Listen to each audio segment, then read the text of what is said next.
बातमी आहे शिंदेंच्या एका मोठ्या निर्णयाची। विधानसभा निवडणुकीच्या तोंडावर मुख्यमंत्री एकनाथ शिंदे हे आता एक महत्त्वाचा निर्णय घेणार असल्याची माहिती सूत्रांनी दिली आहे। मुंबईत रखडलेले 120 पुनर्विकास प्रकल्प मार्गी लावण्याचा हा मेगा प्लॅन शिंदेंनी आखलाय।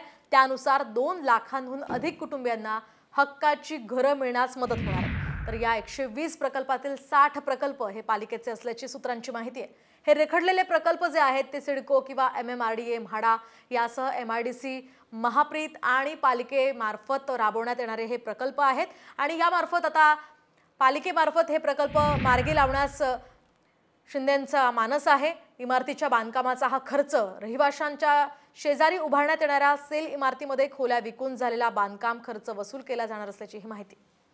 घाटकोपरमधील रमाबाई आंबेडकर नगरचा पुनर्विकास प्रकल्पाप्रमाणे आता रखडलेला हा पुनर्विकास जो आहे त्याला चालना दिली जाणार आहे।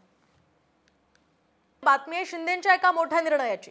विधानसभा निवडणुकीच्या तोंडावर मुख्यमंत्री एकनाथ शिंदे हे आता एक महत्त्वाचा निर्णय घेणार असल्याची माहिती सूत्रांनी दिली आहे। मुंबईत रखडलेले 120 पुनर्विकास प्रकल्प मार्गी लावण्याचा हा मेगा प्लॅन शिंदेंनी आखलाय। त्यानुसार 2 लाखांहून अधिक कुटुंबियांना हक्काची घरं मिळण्यास मदत होणार आहे। तर या 120 प्रकल्पातील 60 प्रकल्प हे पालिकेचे असल्याची सूत्रांची माहिती आहे।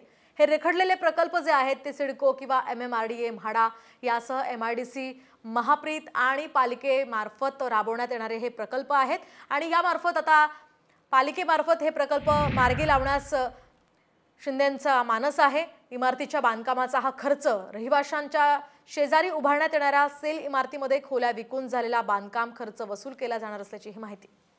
घाटकोपरमधील रमाबाई आंबेडकर नगरचा पुनर्विकास प्रकल्पाप्रमाणे आता रखडलेला हा पुनर्विकास जो आहे त्याला चालना दिली जाणार आहे।